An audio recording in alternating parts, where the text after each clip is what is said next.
안녕하세요. 책 한민국입니다. 오늘 소개할 책은 새벽에 혼자 읽는 주역 인문학, 깨달음의 실천 편입니다. 지은이는 초운 김승호, 출판사는 다산초당입니다. 책값은 15,000원, 총 페이지 수는 283쪽, 초판 1쇄는 2016년 3월 23일, 초판 11쇄는 2021년 1월 11일입니다. 지은이 소개를 읽겠습니다. 초운 김승호, 한국 최고의 주역 학자이자 작가로 1949년 서울에서 출생했다. 지난 50년 동안 과학으로서의 주역을 연구해 주역과학, 주역풍수라는 새로운 개념과 체계를 정립했다. 동양의 유불선과 수학, 물리학, 생물학, 화학, 심리학 등 인문, 자연, 사회과학이 거둔 최신 이론을 주역과 융합시켜 집대성한 결과가 바로 주역과학이다. 본문을 읽겠습니다. 인생이란 반드시 그 삶이 의미가 있어야 할 것이다. 우리는 항상 주변의 모든 것에 대해 의미가 무엇인지를 파악해야 한다. 그래야 세상이 가치를 가지기 때문이다. 주역 공부 역시 단순히 궤상의 뜻을 이해하는 것으로 끝나면 안 된다. 그것을 몸으로 체득하여 마침내 천지의 운행과 합치하는 것을 목표로 삼아야 한다. 삼각형은 세 개의 직선이 모여 세 개의 각을 이룬 도형이다. 우리는 실제로 삼각형을 그려 눈으로 그 모양을 볼 수 있다. 여기서 생각해 볼 것이 있다. 우리는 사실 선이라는 것을 정확히 그릴 수 없다. 이는 아무리 과학이 발달해도 영원히 그릴 수 없는 존재다. 선 또는 삼각형 등은 그 개념이 존재할 뿐이지 실제로 완벽하게 구현할 수는 없다. 이는 모든 만물에 적용되는 절대적인 이론이다. 개념이란 항상 실제 사물보다 먼저 있는 것이다. 개념은 실제와 별개로 존재하는데 플라톤은 이를 이데아라고 불렀다. 이데아는 실제보다 먼저 있는 것이다. 개념은 실제보다 먼저 있는 것이고 개념은 제대로 잘 깊게 정의되어야만 그 속의 모든 실제를 함축할 수 있다. 우리는 앞으로 양과 음이라는 개념을 통해 우주, 즉 세상에 대해 새로운 관점을 갖게 될 것이다. 양과 음만으로도 모든 사물을 이해할 수 있다는 것을 깨닫게 될 것이다. 세상에는 만유인력처럼 잡아당기는 성질이 있는데 그것은 바로 음이다. 뉴턴이 발견한 만유인력은 세상에 끌어당기는 힘이 존재한다는 것을 뜻한다. 서로 끌어당겨서 모여있는 것은 땅이다. 땅은 덩어리다. 그리고 그것은 잡아당기는 성질을 갖고 있다. 별들이 다 그런 것이다.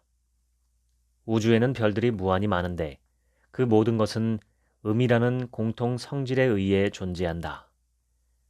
음이라는 것은 우리의 일상 용어로는 물질이다. 물질이 무엇이냐고 물으면 음이라고 대답하면 된다.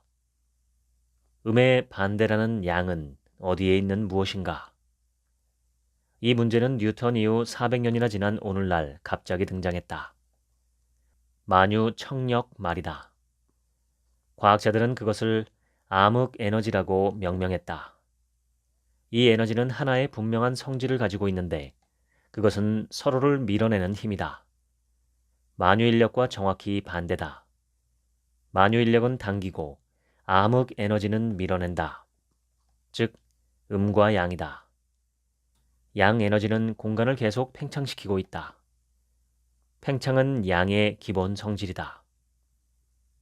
암흑 에너지는 만유인력과 함께 우주를 유지하고 있다. 이것 둘을 빼놓으면 우주 자체가 존재할 수 없다. 즉, 음양을 빼놓으면 우리는 아무것도 말할 수 있는 것이 없다. 음양은 세상의 전부다. 빅 크런치는 빅뱅의 반대 개념이다.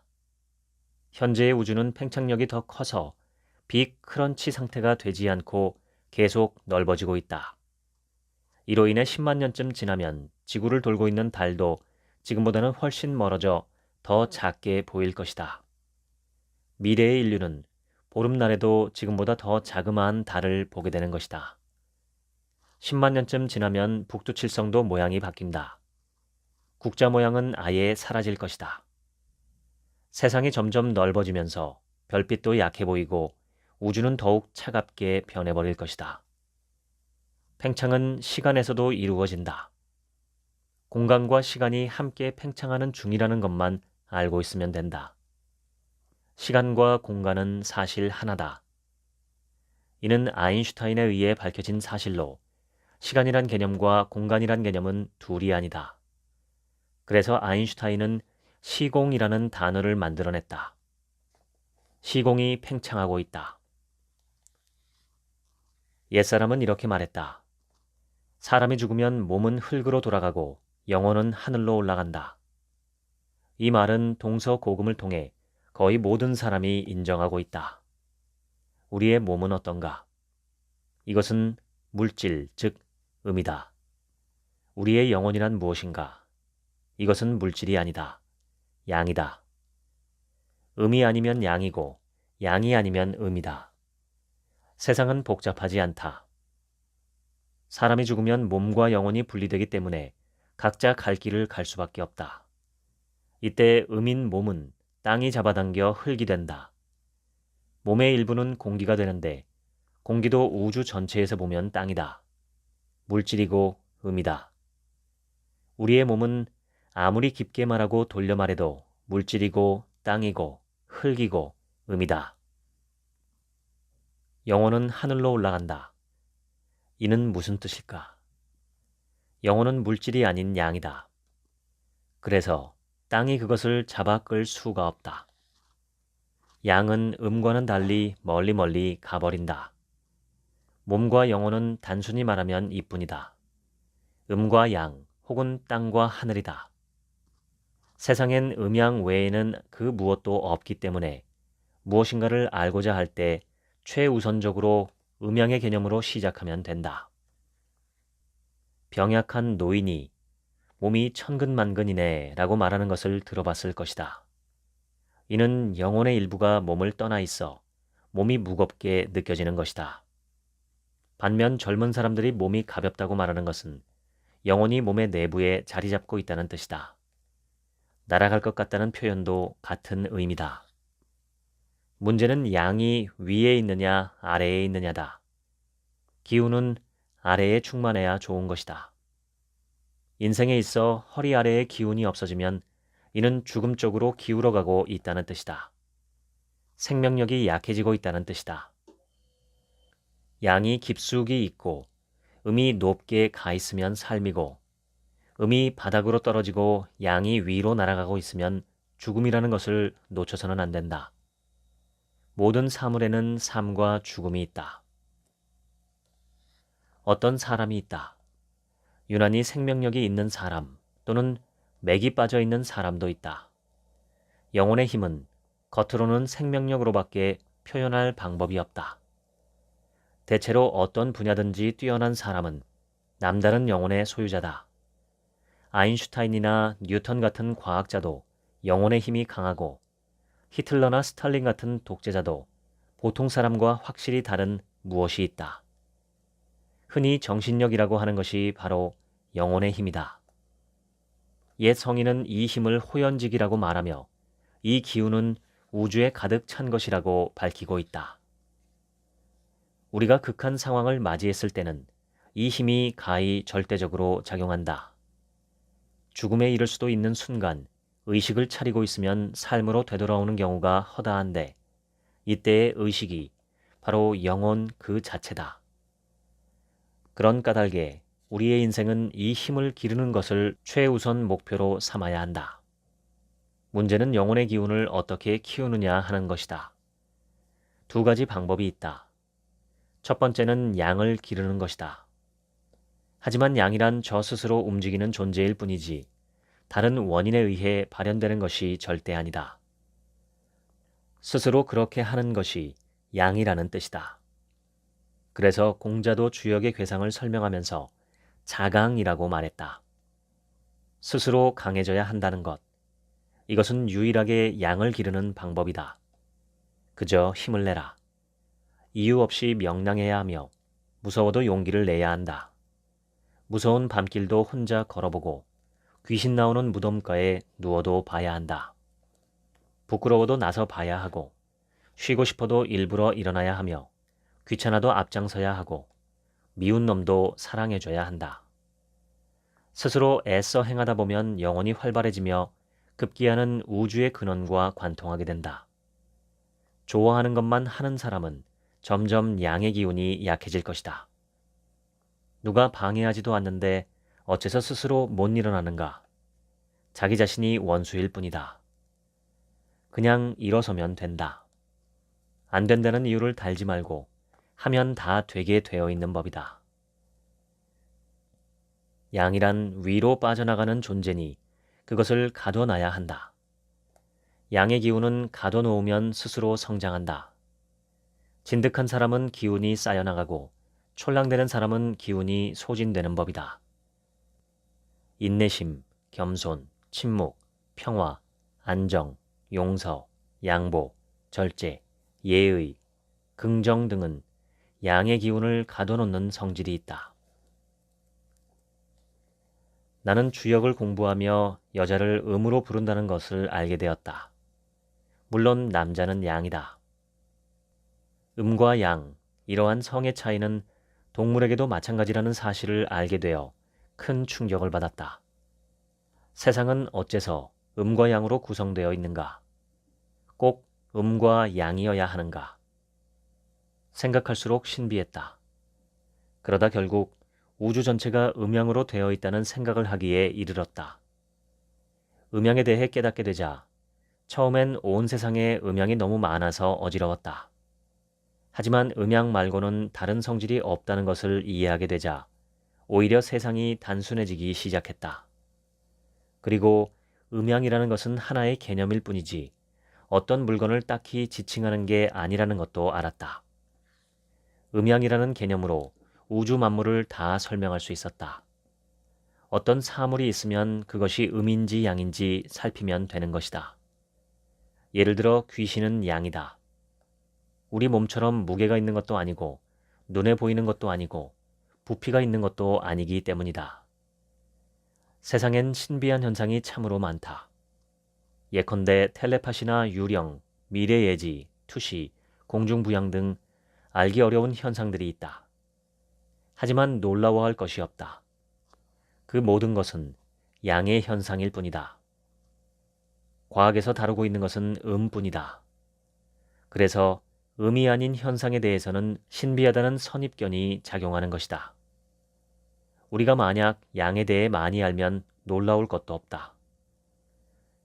우리는 물질, 육체, 음에 너무 익숙해 있고 그 외의 것은 알려고 하지 않는다. 하지만 오늘날에 와서 물질이 아닌 암흑 에너지도 발견했고 속도가 무한대인 타키온이라는 물질이 아닌 존재를 찾기도 했다. 타키온은 빛보다 빠르고 빛의 속도 이하로 감속되는 것이 불가능한 존재다. 바로 양의 개념과 딱 맞아떨어지는 것이다. 삶이란 양이고 죽음은 음이다. 높은 것은 양이고 낮은 것은 음이다. 과거는 음이고 미래는 양이다. 세상에 어려울 것이 무엇이 있는가? 모든 것은 양과 음의 개념을 잘 활용하면 알 수 있다. 양의 대표적인 성질은 무엇인가? 이것은 활력이다. 무한히 살아서 움직이는 것, 이것이 활력이다. 음은 활력을 가급적 억제하려는 힘이다. 우리 몸의 생리도 음과 양으로 되어 있다. 교감신경계는 작용을 촉진시키는 역할을 한다. 바로 양의 성질을 본뜬 것이다. 반면 부교감신경계는 억제 기능을 갖고 있다. 음의 작용인 것이다. 중용이란 바로 음양의 상호 보완, 즉 조화를 의미하는 것이다. 노자는 말했다. 만물은 유에서 오고 유는 무에서 왔다. 없음이란 것은 있음이란 것을 창조하기 위해 계속 기다린다. 양의 속성이 바로 이것이다. 없는 상태에서 있는 상태로 가려는 것.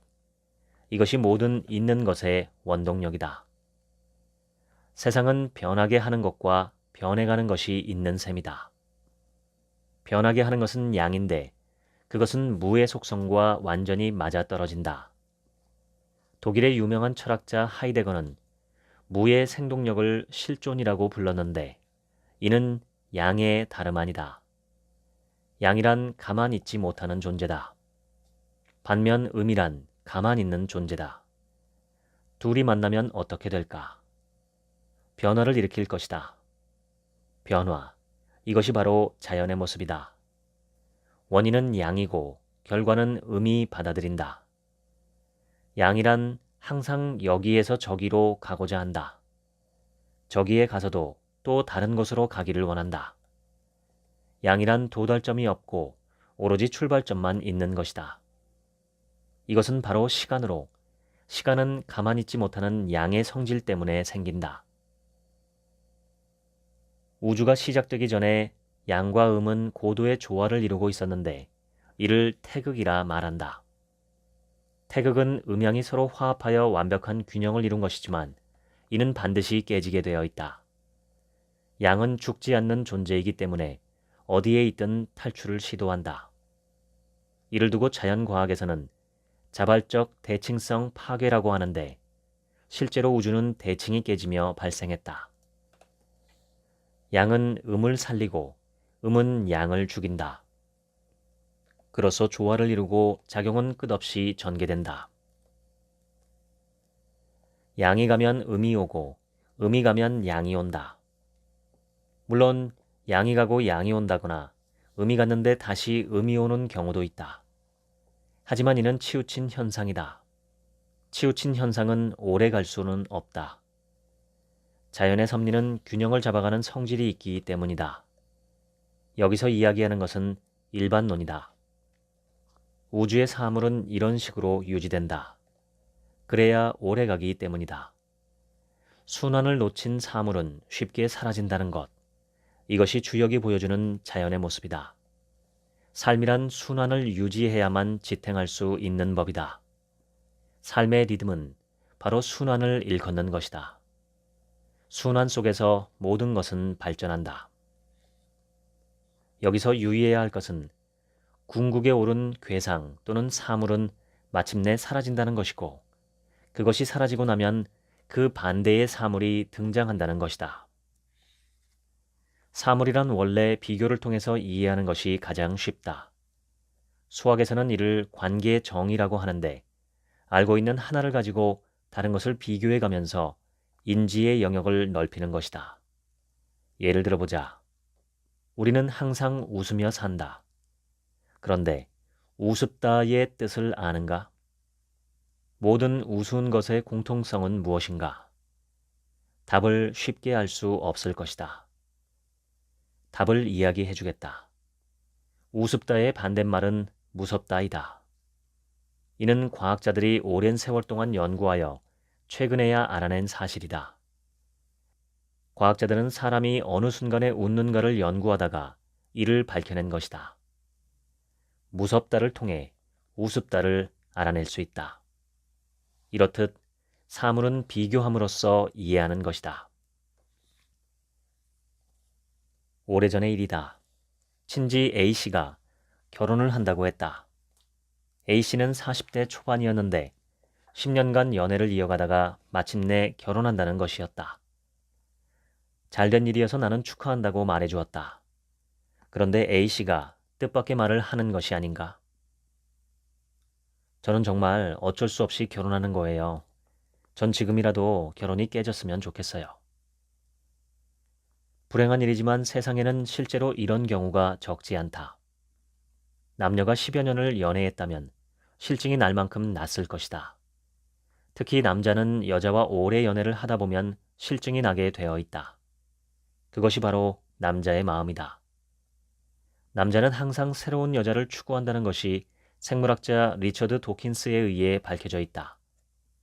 주역에서 남자의 바람기는 양의 본성이라고 하는데 양은 언제나 새로움을 향해 나아가는 존재다. 생물학이든 주역이든 남자가 오래 본 여자에 대해 실증을 낸다는 것은 잘 알려져 있다. 나는 A씨에게 물었다. 결혼이 싫은데 왜 결혼을 하려는 거지? A씨가 대답했다. 의리 때문이에요. A씨는 솔직한 자기 심정을 이야기한 것이다. 현재 상대방 여자를 별로 좋아하지 않지만 10여 년 동안이나 연애를 했으니 결혼을 할 수밖에 없다는 것이다. A씨는 상대 여자가 지금은 좋지 않지만 그동안은 사랑해왔다. 여기서 주역의 논리를 등장시켜보자. 본능은 지도, 즉 땅의 도의 개념이고 의리는 천도, 즉 하늘의 도의 개념이다. 천도와 지도는 우주를 지배하는 절대 원리다. 천도란 무엇인가? 의리라든가 정의, 도덕 등을 말한다. 천도란 양의 입장에서 세상을 사는 방법이다. 반면 본능은 지도로 낮은 곳에서 바라본 원리다. 본능이나 이익, 현실, 돈, 힘, 명성 등이 지도에 속하는데 음의 입장에서 살아가는 방법이다. 결국 세상의 모든 일은 양이냐 음이냐에 귀결된다. 둘 중에 어떤 것을 취하는 것이 옳을까? 본능을 따르자니 양심이 부끄럽다. 의리를 따르자니 삶이 힘들다. 이와 같은 문제를 세계적인 정신과학자 그레고리 베이트슨도 다룬 적이 있는데 그는 이를 이중구속이라고 불렀다. A씨는 죽느냐 의리를 지키느냐의 이중구속 상태에 있었던 것이다. A씨는 다행히 의리로 결정을 받으나 만약 이러지도 저러지도 못하면 사람은 미치게 된다. 베이트스는 이처럼 사람이 미치는 원인을 이중구속 때문이라고 보았다. 그것이 바로 음양이다. 다시 말해 천도와 지도다. 언제나 문제는 양과 음의 입장이 다르다는 것이다. 맹자는 이렇게 말했다. 선은 물이요, 악은 불이니 선이 악을 이기는 것은 물이 불을 이기는 것과 같다. 그러나 한 바가지의 물로 한 수레의 불을 끌 수 있겠는가? 맹자는 작은 의리를 위해 큰 손해를 보는 것은 옳지 않다는 것을 피력한 것이다. A씨에게 적용해보면 그 여자와 결혼함으로써 정말로 자살을 하게 되거나 미쳐버린다면 10년 연애를 했어도 의리상 결혼해서는 안 된다. 하지만 그 여자를 싫어하는 정도라면 결혼해야 한다는 것이다.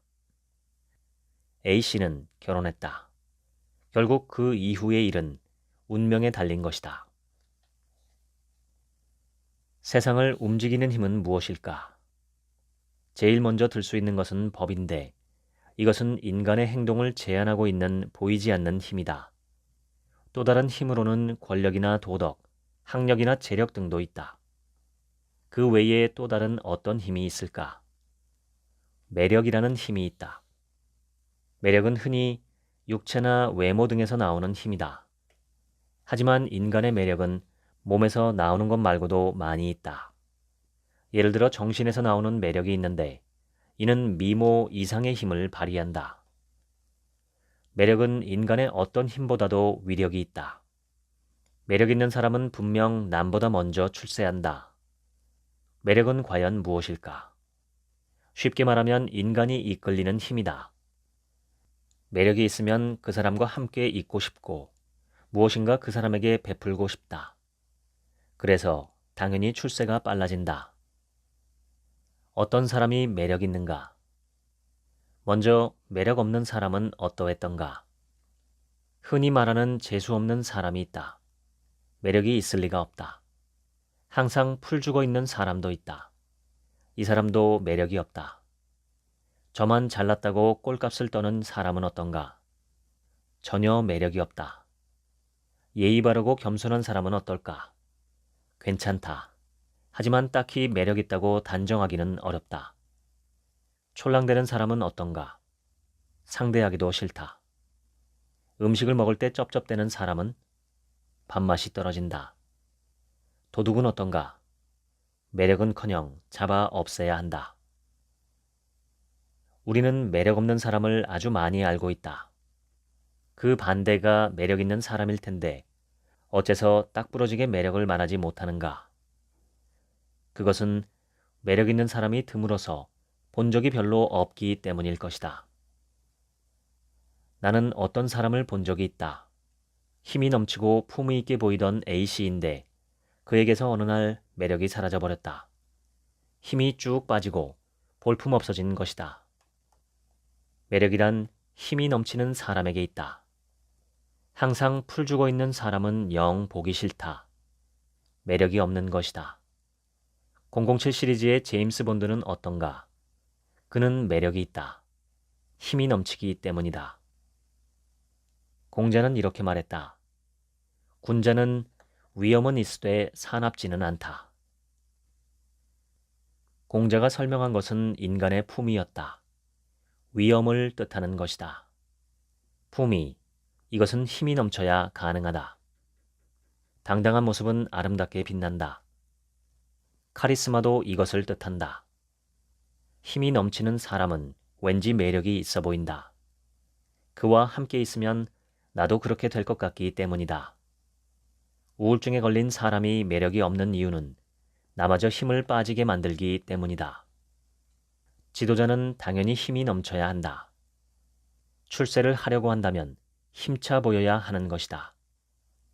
여러분 같으면 항상 김 빠져 있는 사람을 진급시켜 주겠는가? 사람을 따르게 하는 매력은 힘이고 힘이 있으면 사람이 따르는 법이다. 돈 있고 권력 있는 사람이 매력 있어 보이는 것도 힘이 있다는 것에 다름 아니다. 내면에 힘이 없으면 인간은 품위가 없고 행동이 경박하게 된다. 공연히 잘난 척하는 사람은 내면에 힘이 없기 때문에 척을 하는 것뿐이다. 진정한 힘이 있는 사람은 저절로 그것이 드러나기 때문에 남에게 보이려고 애쓸 필요가 없다. 힘을 갖추어 나가는 것이 매력을 갖추는 것이다. 사자는 동물의 왕이다. 그는 어떤 마음을 가지고 살아가는 것일까? 동물학자가 한 가지 실험을 했다. 상자 하나를 사자와 함께 놔두고 이를 관찰한 것이다. 사자는 상자 속으로 쏙 들어갔다. 꽉 맞는 상자였는데 사자는 불편도 느끼지 않는지 편안한 모습으로 머물러 있었다. 자기 몸을 감추고 있는 것이다. 세상이 무서워서는 절대 아니다. 막강한 힘을 가진 사자가 무서워할 것이 무엇이 있겠는가?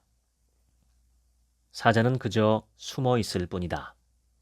군사 용어로는 은폐와 엄폐다.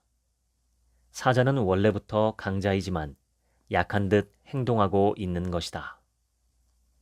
사자는 기운을 감추고 있건만 숨어 지내기를 좋아한다. 무술의 고수도 바로 이런 자세를 취한다. 고수는 무서울 것이 없는 존재다. 그런데도 자신을 드러내는 것을 피한다. 실력이 있는 사람의 모습이 원래 이렇다. 아는 것이 적은 사람은 자신을 드러내기 위해 몹시 부산스럽다. 시끄러운 사람은 실은 내면 세계가 부실한 사람이다. 사자나 무술의 고수, 그리고 학문이 깊은 사람은 자신을 감추기를 좋아한다. 도사리고 있는 것이다. 도사린다는 말은 때가 아닌 경우 자중하고 있다는 뜻이다. 힘이 있다고 아무 때나 불쑥 나서면 흉한 일을 당할 수가 있다. 세상이 얼마나 다양하고 무서운 곳인지를 알아야 한다. 사람이든 짐승이든 마찬가지다. 힘이 있으되 그것을 밖으로 드러내지 않으면 낭비되지 않고 그 힘은 점점 더 쌓이는 법이다. 나서지 않고 때를 기다리는 자세는 사자의 본능 그 자체다. 우리 인간도 본받을 만한 성품이 아닐 수 없다. 운명이란 과연 무엇일까? 간단히 말하면 미래에 일어날 일이 정해져 있다는 것이다. 인간 사회로 말하자면 스케줄 같은 것이다. 4년마다 열리는 올림픽도 스케줄로 인간에 의해 그때 열리도록 예정되어 있다. 우리나라 대통령 선거는 5년마다 치러지도록 예정되어 있는데 이런 것들이 바로 미래의 스케줄이다. 누구와 만나기로 약속한 것 역시 미래의 스케줄인데 이런 것도 조금 신비하게 말하면 운명이다. 운명은 있는가? 이 질문은 미래에 정해져 있는 것이 있는가를 묻는 것이다. 거기에 대한 대답은 있다이다. 오히려 미래가 정해져 있지 않은 사물은 아주 드물다. 미래는 대부분의 사물에게 있어서 필연적이다. 자연과학에서는 미래가 정해져 있지 않다고 밝히고 있는데 이는 불확정성 원리에 의한 결과다. 미래란 이럴 수도 있고 저럴 수도 있다는 것이다. 하지만 이는 아주 미세한 세계에서의 일이다. 예를 들어보자. 내일 백두산이 거기에 있을 것이 예정되어 있는가? 그건 잘 알 수 있다. 관우와의 약속은 지켜질 것이 예정되어 있는가? 있다. 관우는 믿을 수 있다. 하지만 애인과 약속한 것은 지켜질 것이 예정되어 있는가? 예정되어 있다고 볼 수가 없다. 그때 가봐야 한다. 올림픽은 그때 가서 열리게 될 것인가? 국제적인 예정이니 열린다고 봐야 한다. 올림픽은 4년 후에 열린다. 예정이 그렇다는 말이다. 설악산도 4년 후에 그 자리에 있을 것이 예정되어 있다. 두 예정 중에 어떤 것이 더 확실한 예정일까? 설악산이 4년 후에 그곳에 있을 것이 더 확실한 예정이다. 예정에도 차이가 있는 것이다. 자연과학에서는 미래에 반드시 일어난다와 반드시 안 일어난다를 규정할 수 없다는 원리가 있다. 이는 슈레딩거의 파동 함수라는 것에 내재된 개념인데 모든 것은 존재할 확률에 의해 정해진다는 것이다. 남자가 임신할 확률은 있는가? 있다. 적을 뿐이다. 내가 대통령이 될 확률은 있는가? 있다. 아주 적은 것이 문제일 뿐이다. 세상에는 모든 것이 예정되어 있는 것이다. 물론 어느 정도의 크기로 예정되어 있을 뿐이다. 어쨌든 예정은 예정이다. 우주는 예정으로 가득 차 있다. 어떤 것은 강하게 또 어떤 것은 약하게 예정되어 있을 것이다. 바로 앞날에 예정되어 있는 것도 있고 먼 미래에 예정되어 있는 것도 있을 것이다. 아무튼 예정이란 우주의 운행상 절대적 섭니다. 물론 미래의 방향이 없는 현상도 있다. 이는 하이젠베르크의 불확정성 원리에 잘 묘사되어 있는데 이는 미시적 세계에서 일어나는 현상이다. 1억 분의 1의 먼지같이 작은 세계에서의 일이다. 설악산처럼 큰 사물에게 있어서 미래는 대체적으로 정해져 있다. 관우의 약속도 실행될 것이 확실시된다. 하지만 애인과의 약속을 100% 믿어서는 안 된다. 머리에 총알이 관통한 사람은 몇 시간 안에 죽을 운명인가? 그렇다. 올림픽은 열릴 운명인가? 그렇다. 마구 죄를 짓는 사람은 법의 처벌을 받을 운명인가? 그렇다. 이처럼 운명은 있다. 다만 그것을 알아낼 방법이 문제일 뿐이다.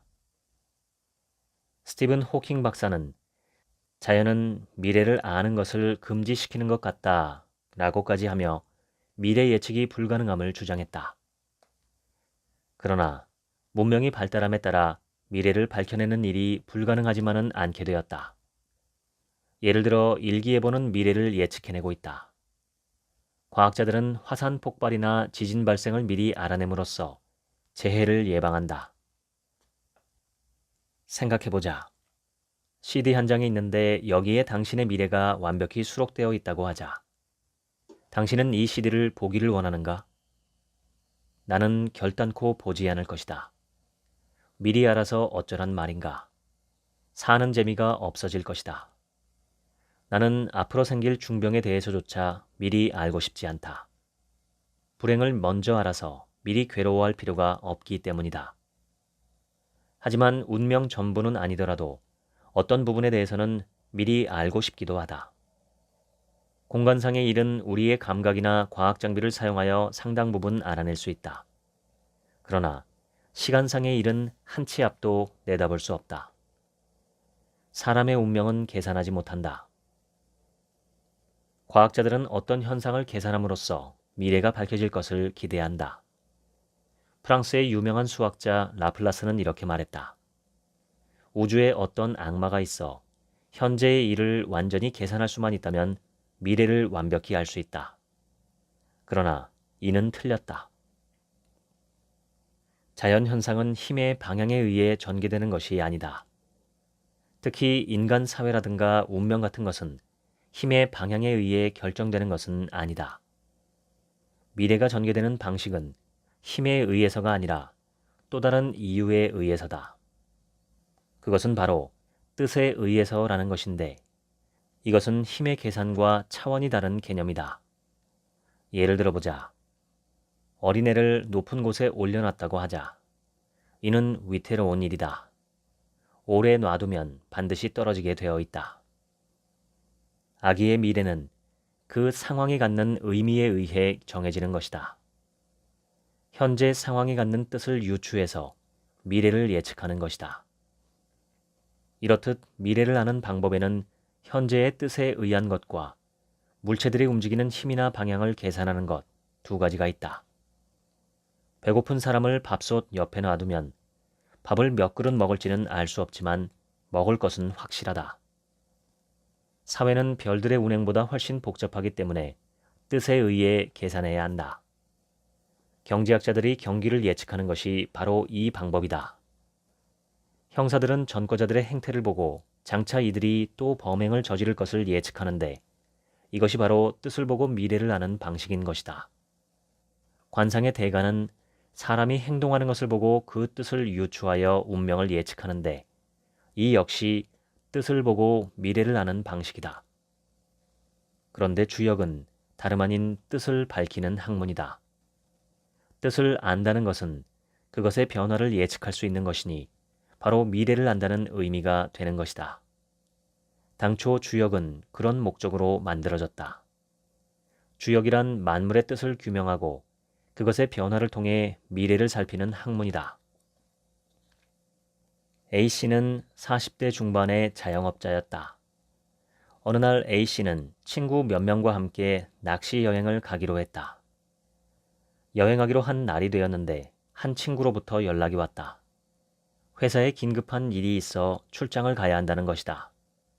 또 다른 친구는 아내가 갑자기 반대해 여행을 갈 수가 없게 되었다. 이로써 여행 계획은 무산되었다. 낚시 도구를 집어던진 A씨는 가게 문도 열지 않은 채 혼자 술을 마시며 화를 냈다. B씨의 경우를 보자. 이 사람은 직장인인데 기대했던 진급 심사에서 탈락했다. 그래서 일주일 내내 우울하게 지냈다. 집에서는 온종일 식구들한테 신경을 곤두세웠다. C씨를 보자. 이 사람은 보험 설계사인데 다 될 듯하던 계약이 성사되지 못했다. 10일간이나 공들였던 일인데 도중에 보험 가입 예정자가 마음을 바꾼 것이다. 그는 허탈감에 빠져 다른 일마저 손에 잡히지 않았다. 지금 이야기한 A, B, C의 일은 실화인데 이런 일은 세상에 아주 흔하다. 여기에 아주 중요한 뜻이 숨어 있다. A, B, C 세 사람은 당초에 앞날을 믿었다. 뜻대로 될 것이라고. 이것은 크게 잘못된 일이다. 무슨 근거로 미래가 꼭 그렇게 된다고 확신했는가 말이다. 절대로 미래를 믿어서는 안 된다. 이들은 미래를 믿었다가 생각한 대로 되지 않으니 화를 내고 슬퍼했다. 문제는 미래가 원하는 대로 안 되었다는 사실이 아니다. 미래를 믿었다는 그 자체가 문제인 것이다. 미래란 오면 그대로 받아들여야 하는 것이지 실망의 대상이 아니다. 세상은 있는 그대로 살아야 하는 것이다. 미래를 미리 정해놓고 살면 안 된다는 뜻이다. 미래가 오면 그냥 그대로 그렇구나로 끝나야 한다. 아니면 말고라는 식이 되어야 한다. 어린아이들은 자기 뜻대로 되지 않으면 울고불고 난리다. 세상이 어째서 자기 뜻대로 되어야 한다고 생각하는가? 미래는 항상 모른다고 생각하며 살아야 한다. 그리고 미래가 오면 아, 이것이구나 해야지 싫다 좋다를 말해서는 안 된다. 그냥 그대로일 뿐이다. 한 일화를 소개한다. 미국에서 있었던 실화다. 미국 어느 도시에서 폭발 사고가 있었다. 어떤 젊은이가 현장에서 두 손을 잃었다. 순식간에 손이 없어진 것이다. 이렇게 끔찍할 수가 있을까? 그러나 정작 두 손을 잃은 청년은 태평했다. 그는 속으로 이렇게 생각하고 있었다. 두 손이 없어졌네. 그뿐이었다. 울고불고 하지도 않았고 괴로워하지도 않았다. 그저 내 운명이 이것이구나 하고 발견했을 뿐이다. 이 청년의 자세는 미국 전역의 화제가 되었고 많은 정신과 의사가 이 청년의 정신을 연구하러 방문했다. 정신과 의사들이 여러 방식으로 청년을 조사한 결과 그가 꾸며낸 것이 아니라 실제로 마음에 전혀 동요가 없다고 결론을 내렸다. 이 청년의 마음은 그 사건 자체보다 유명해졌다. 운명이란 영화의 한 장면을 보는 것처럼 대해야 하는 것으로 감정을 개입시켜서는 안 된다. 대학 시험에 떨어졌으면 떨어졌군 하고 끝내야 한다. 세상을 있는 그대로 받아들이라는 의미다. 운명은 나타났다는 것만으로 이미 상황 종료다. 슬프네 괴롭네 하며 화를 내서는 안 된다. 군자는 하늘을 원망하지 않는다고 했던 것처럼 있는 것에 순종하며 살아야 한다. 운명은 모른다고 하는 사람에게는 오히려 보이는 법이다. 운명에 대해 확신을 갖는다는 것은 자기를 속이는 일이다. 사람의 일을 다 하고 천명을 기다린다고 하지 않았던가? 여기서 기다린다라는 것은 그때 가서 보겠다는 뜻으로 어떤 운명이든 받아들이겠다는 의미일 뿐이다. 수능이란 굴복이 아니다. 오히려 힘을 비축하는 행위다. 모든 것을 포용하는 자세다. 운명에 앞서면 혼미하고 순응하면 얻는다. 세계적인 생명과학자 라이얼 왓슨에 의하면 주인이 멀리 지방에 나갔다 돌아올 때 개가 마중 나가는 경우가 흔히 있다고 한다. 개는 주인이 올 것을 어떻게 알았을까? 홍수나 산사태가 나는 지역의 개미들도 위험을 예측하고 대규모로 이동하는 경우가 많다. 이들은 미래의 일에 대해 무엇인가 느끼는 것 같다. 쥐들이 장차 침몰할 배에서 빠져나온 사례도 많이 있다. 조선시대 주역학자 토정 이지암 선생은 홍수가 날 곳에 높은 정자를 짓고 머물렀다고 전해지는데 이는 선생이 미래를 확실히 바라봤기 때문일 것이다. 미래가 나타날 단서를 징후 또는 징조라고 하는데 이것을 깨닫는 것은 주역의 중요 목표 중 하나다. 미래가 현재의 일부 모습을 드러내고 있다는 것은 주역에서는 이미 확립되어 있는 개념이다. 동물이 이것을 느낀다는 것은 많은 연구에서 이미 밝혀지고 있다. 인간에게도 이런 힘이 있었을 테지만 지금은 그 능력이 퇴화된 것처럼 보인다. 아마도 지성이 계속 발달해 왔기 때문일 것이다. 지성 때문에 본능이 상실되어 가는 것은 당연하다. 지성과 본능은 원래 대치되는 개념이다. 우주에서 살아가는데 무엇이 더 중요한 것인지는 알 수가 없다. 아마도 본능이 우선일 것이다. 하지만 진화하기 위해서는 지성이 확실히 더 필요하다. 다만 우리의 지성은 너무 급히 나아가고 있기 때문에 자연을 바라보는 눈이 지나치게 분석적으로 변해버렸다. 그 결과 나무는 봐도 숲을 보지 못하고 숲을 봐도 산을 보지 못하게 된 것이다. 미래의 징조는 분명히 있고 우리 주변에 흔히 널려 있다. 인간은 그것을 보지 못하고 있을 뿐이다. 좋은 징조는 그것을 모르고 지내도 별 탈이 없다. 그러나 나쁜 징조는 재빨리 눈치채고 미리 방비해야 탈이 없다. 5명이 여행을 갔다고 하자. 그런데 그중 1명이 뒤늦게 나타남으로써 출발 시간이 늦어졌다. 이는 김새는 것은 물론이거니와 징조도 나쁜 것이다. 모든 일이 순탄할 수는 없다. 하지만 흐름이 꺾여 계획이 변경됐을 경우 이는 조심해야 한다. 여행지에 도착해서 남들은 멀리 바다 경치를 바라보고 있는데 저 혼자 조개 껍질을 줍고 있다면 이는 조화를 깨는 행위다. 뭐가 그리 급한가? 같이 간 사람들과 기분을 함께하는 것이 더 중요한 법이다. 어느 훌륭한 가문에 못된 며느리가 들어왔다면 이는 가문이 망할 징조일 수 있다. 큰 공연에서 연주를 시작하는데 악기가 고장났다면 바꾸게 되었다는 자체가 이미 불길한 징조인 것이다. 나는 어느 날 집을 나서는데 문틈에 옷이 걸려 찢어진 적이 있다. 이때 나는 불길함을 느끼고 온종일 조심했다. 그 결과 아무 일 없이 하루를 보냈다. 세상의 모든 것은 언젠가는 변화하게 되어 있다. 주역에서는 이를 궁즉변, 변즉통이라고 표현하는데 이는 그저 시간이 흐르면서 만물은 변화한다는 뜻이다. 호수에 돌을 던졌다. 파동이 사방으로 퍼져나갈 것이다. 이것을 촬영해서 상영해보자.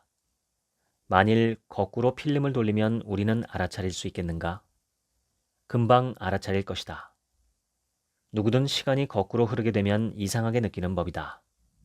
이는 우리가 시간의 방향을 잘 알고 있다는 뜻이다. 시간이 흘러가는 데에는 방향이 있는 것이다. 과학자들은 일찍이 이런 현상에 주목하고 도대체 무슨 일이 벌어지는가를 관찰했다. 그 결과 한 가지 법칙을 발견하게 되었다. 그것은 열이 뜨거운 곳에서 차가운 곳으로 흐른다는 것이다. 이것 한 가지뿐이었다. 자연현상의 가장 깊은 영역 속에 다른 것은 없었다. 지구는 태양으로부터 계속 햇빛을 받고 있는데 이는 지구가 태양보다 차갑기 때문이다. 만일 지구가 태양보다 뜨겁다면 태양은 우리에게 절대로 다가오지 않는다. 이것이 자연현상의 핵심이다. 이로 인해 나이도 먹고 자동차가 낡고 모아놓은 돈이 쓰여 없어지고 사랑이 식고 대통령이 바뀌고 친구가 떨어져 나간다. 움푹 파인 것은 메꾸어지고 뾰족한 것은 깎인다. 이 모든 현상은 엔트로피 때문인데 세상의 엔트로피는 시간이 갈수록 증가하게 되어 있다. 엔트로피 증대의 법칙이다. 이것이 시간의 방향인데 엔트로피 증대의 법칙은 무질서가 증가한다는 뜻이다. 자연의 태엽이 풀려나가는 것이다.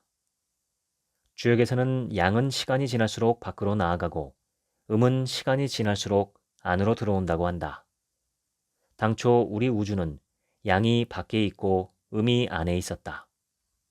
그런데 원인 모를 어떤 힘에 의해 음양의 위치가 바뀌었다. 빅뱅의 순간에 그렇게 되어 있었던 것이다. 주역에서 엔트로피 증대란 바로 양이 올라간다는 뜻이다. 갇혀있지 않고 멀리 날아가 제멋대로가 된다는 의미다. 즉, 무질서가 증가한다는 것이다. 내가 아는 사람 중에 오랜 세월 동안 한 가지 직업으로 사는 이가 있다. 그는 행상으로 40년간 고무줄을 팔고 있다. 이처럼 질긴 사람이 또 있다. 이 사람도 40여 년간 거리에서 자잘한 물건, 요술장비, 구두주걱, 열쇠고리 등을 팔았다. 사람들은 대개 한 가지 일에 오래 종사하기를 좋아한다. 일단 일자리를 잡으면 그것을 놓치기 싫고 새로운 일자리를 찾으려면 위험 부담이 있기 때문이다. 사회의 풍조도 일자리를 자주 옮겨 다니는 사람을 좋게 보지 않는다. 그러나 여기에는 생각해 볼 것이 많이 있다. 사람은 본시 많은 능력을 가지고 태어났다. 사람은 또 다른 운명에 처할 수도 있는 존재다. 그런데 그 많은 기회를 한 번도 사용해 보지 않고 죽는다면 이 얼마나 가능성 낭비인가. 지금이 최선이라고는 그 누구도 말할 수 없을 것이다. 인생이란 누구에게나 못다한 부분이 있다. 아니, 해본 것은 겨우 지금일 뿐이고 대부분은 자신이 해보지 못한 일로 가득 차 있다. 경험도 못 해보고 생각도 못 해본 세계가 무수히 많은 것이 바로 인생이다. 우리가 지금을 떠나지 못하는 것은 절대로 현재에 만족하기 때문은 아니다. 단지 다른 일을 할 방법을 모르고 또한 불안하기 때문에 현재를 선택했을 뿐이다. 실제로 대부분의 부자들은 처음엔 일자리를 구하지 못하고 오랜 세월 전전긍긍하다가 어느 날 성공을 맞이했다. 반면 일찍 자리를 잡은 사람은 평생 그 자리를 떠나지 못하고 그렇게 생을 마칠 뿐이다. 그래서 나쁘거나 좋다는 것은 아니다. 먼저 최소한의 안전을 확보한 후에 더 나은 길을 찾는 것은 원리상 옳다. 물론 실제로는 한 번 안전을 선택하면 다른 길을 선택할 엄두가 나지 않는다. 절대로 잊지 말아야 할 것이 있다. 인생은 언제나 못해본 그 어떤 것이 있다는 것이다. 현재에 충실하면서도 끊임없이 새로운 미래를 연구하며 살아야 하는 것이다. 옛 성인이 날이면 날마다 새로워지라 라고 가르친 게 바로 이것이다. 지금보다 나은 세계를 꿈꿔야 한다. 꿈이란 막연해서는 안 된다. 어느 정도 현실성이 있어야 한다. 무작정 새로운 일에 뛰어들라는 것이 아니고 가능성은 열어두고 연구를 쉬지 말라는 것뿐이다. 현실에 만족하는 것이 지나치면 게을러지게 된다. 세상은 보통 사람으로 가득 차 있다. 그들은 대개 틀린 생각을 가지고 있다고 봐야 할 것이다. 한때 태양이 지구를 돈다는 교리를 주장했던 곳은 교황청이었다. 또한 전 세계가 그 생각을 추종했다. 당시 지구가 태양을 돈다는 생각을 하고 있었던 사람은 갈릴레오를 비롯한 몇 명에 불과했다. 오늘날 병원에서 쓰는 엑스레이 기계가 처음 만들어졌을 때 많은 사람들이 지탄을 했다. 심지어는 엑스레이를 발명한 과학자를 처단해야 한다고 아우성이었다. 엑스레이는 모든 것을 꿰뚫어 볼 수 있으니 사악한 물건이라는 것이다. 지구가 둥글 것이라는 생각을 가졌던 콜럼버스는 처음엔 완전히 매장당했다. 선각자의 견해는 어느 시대를 막론하고 반대가 심한 법이다. 왜냐하면 보통 사람이 보기에 위대한 생각이 이상하게 보이기 때문이다. 나는 옳고 저들은 틀렸다라고 생각하는 것이 우리의 기본적인 태도다. 그래서 사회는 항상 시끄럽다. 누군가 자신의 생각이 옳다고 강력히 주장하고 선각자의 생각은 틀렸다고 끌어내리려 하기 때문이다. 그래서 선각자는 늘 괴롭고 배척당한다.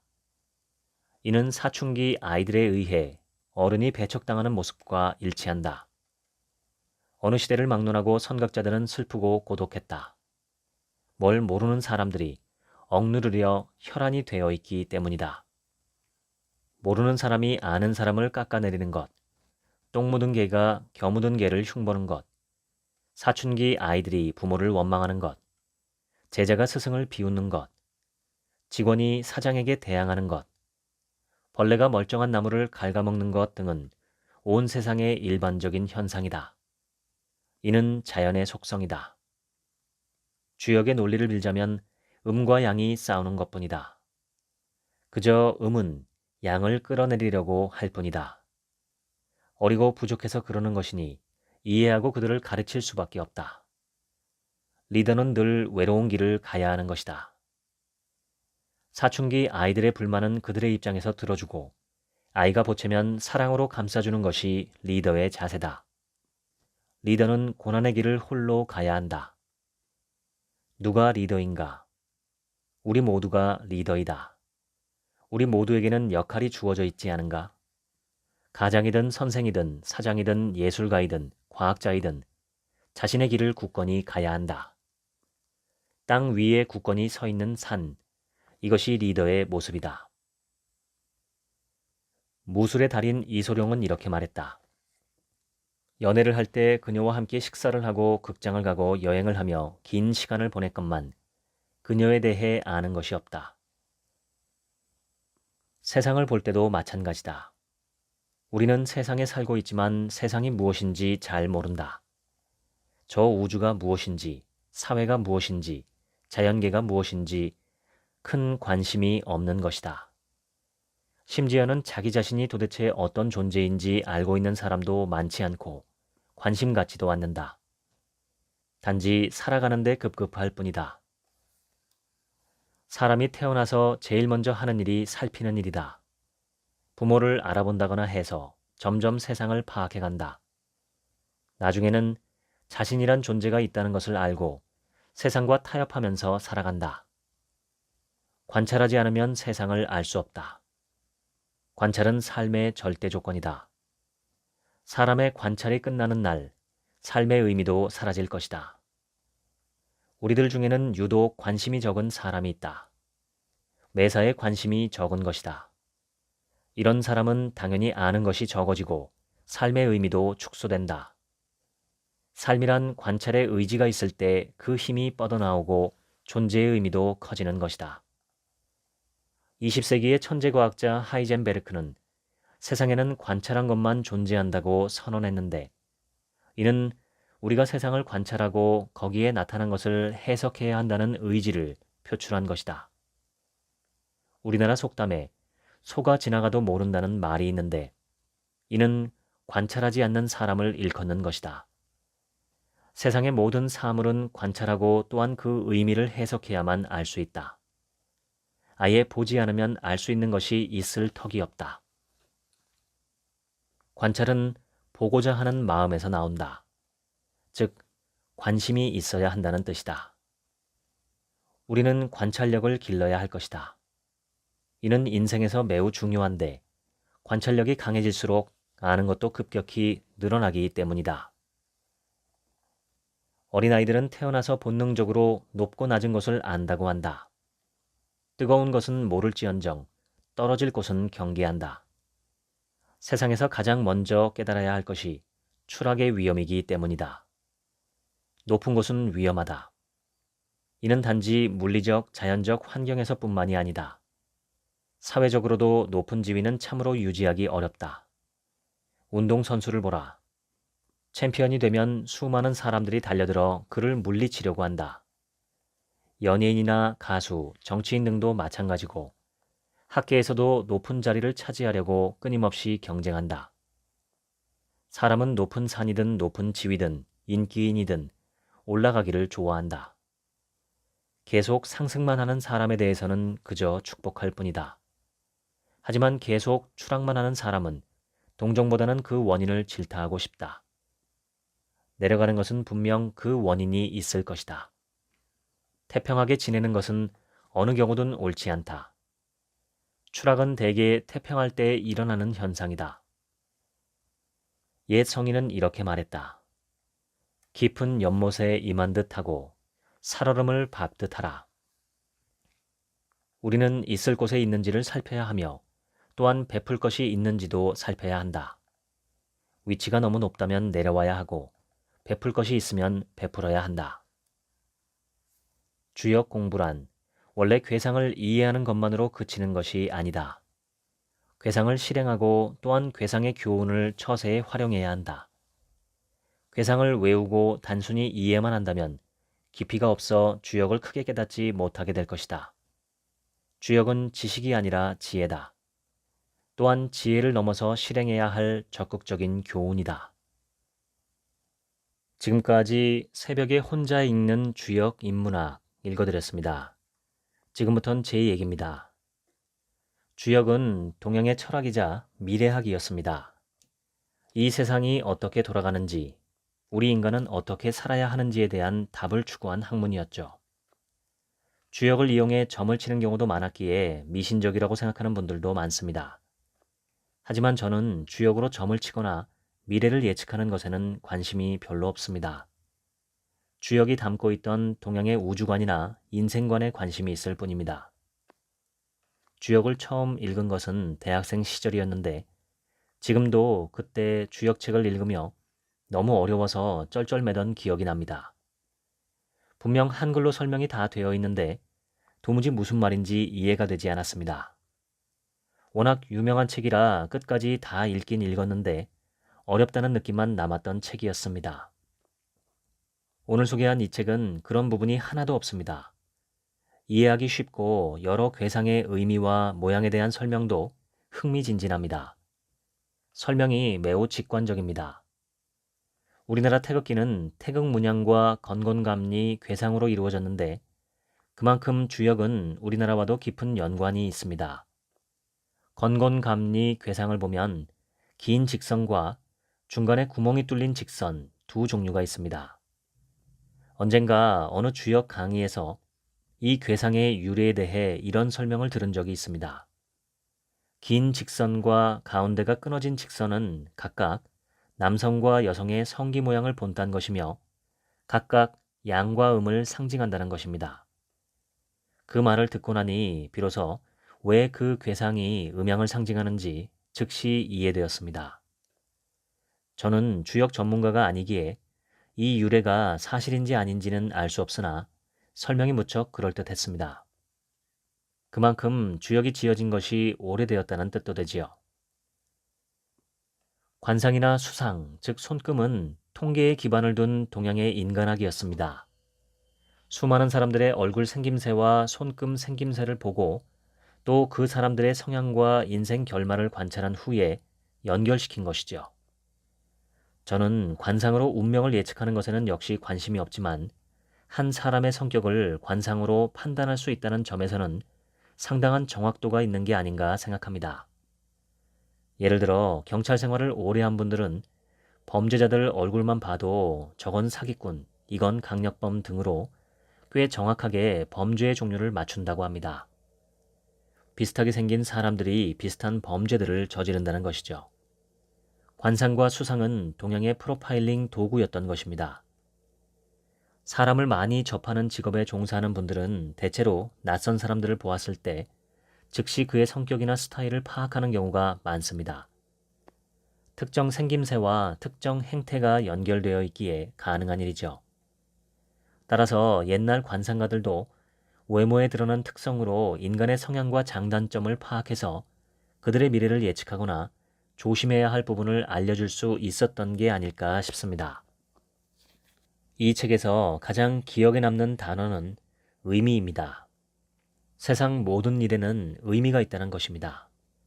이 의미는 이 세상이 돌아가는 방식과 연관되어 있는데 이 방식을 깨달아서 자신의 삶을 이러한 방식에 맞추어 운영해 나갈 때 잘 살 수 있다는 것이죠. 세상의 이치, 우주의 원리에 부합하는 삶을 살아야 한다는 것입니다. 이것을 역행하면 좋지 않은 일이 생긴다는 뜻입니다. 그 원리 중에 하나가 공존입니다. 더불어서 함께 살아가도록 되어 있다는 것입니다. 자기만 잘 살겠다고 하는 것은 이 원리에 역행하는 것이므로 결국 퇴보할 수밖에 없다는 것이죠. 반대로 남을 돕고 남을 위하는 자세로 살아갈 때 자기는 물론 남들에게도 유익한 삶을 살게 되어 있다고 합니다. 이 책에는 대표적인 주역의 괴상과 그에 대한 해설도 참 쉽게 잘 되어 있는데 문제는 이 괴상의 모양을 눈으로 보면 금방 알지만 말로 묘사해 드리자니 참 설명하기가 어려워서 괴상에 관한 설명 부분을 많이 생략한 것이 아쉽습니다. 주역에 관심이 있으신 분은 직접 읽어보시면 큰 도움이 되리라 생각합니다. 지금까지 책 한 민국의 하루치 생각이었습니다. 감사합니다.